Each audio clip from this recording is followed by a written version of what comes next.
Hello, this is Chris Coffey, Instructional Technology Coach for Bamberg School District 1. In this video, I'm going to be showing you how to adjust your images. So first, let's go find an image, and you can see how to do this in more in depth in another video. I'll link that in the description below. If you go into Insert, Image, I'm just going to search the web, and I'm using frog. And I'm going to find the little frog that I was using before with the camera. And I'm going to insert it. Might take it a second. As you can see, it's a fairly large picture. I don't necessarily want to take up half a page with a picture, so I'm going to have to do some adjustments.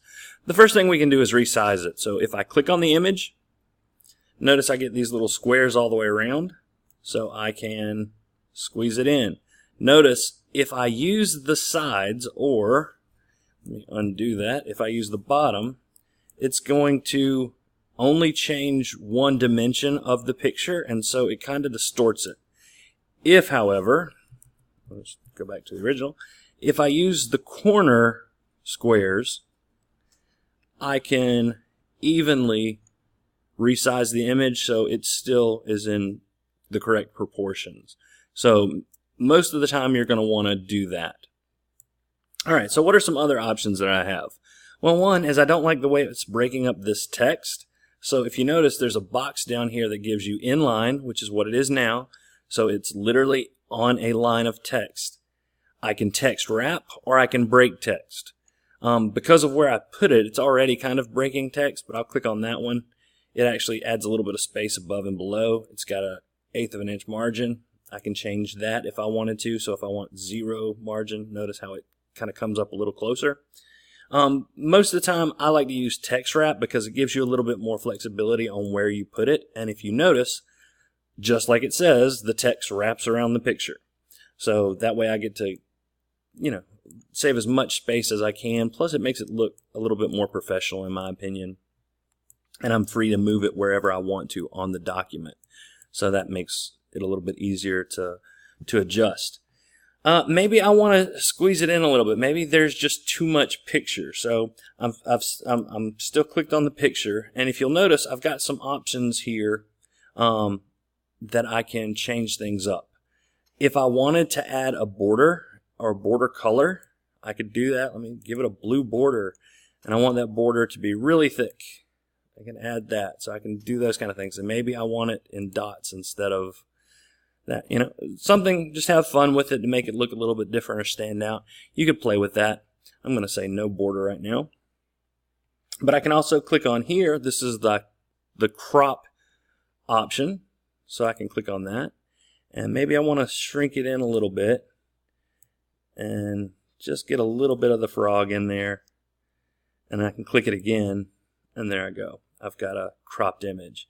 So now I can maybe make it bigger, but really focus on the part of the image I want. For this picture, it's not a big deal, but if I had a map or something that I really wanted to focus on a specific area, the cropping is definitely a useful option. Once I've made changes, I can reset the image. Like, you know what? I don't like that. I want to go back to the way it was. I can just click on that, and it goes back to the way it was before I cropped it. We have more image options, and this will bring up a little side menu. I can recolor it. There might be times this is useful. A lot of times these things really aren't worth the time for a classroom assignment. Transparency, however, might be. Maybe you want it to be a little less vibrant on the page. You think it's taking away. You can kind of change the transparency and lighten it up. You can also change the brightness of it and the contrast. So you don't have a lot of options that you would have in Microsoft Office, specifically Word. You can't add the shadows or the highlighted background, those kind of things. But you can make some basic changes. Now, if you want to replace the image, you can just click here, and it gives you the same options that you would have under Insert. So if you said, I don't like that image, I want to go find another one, you can go and redo that just like you did before.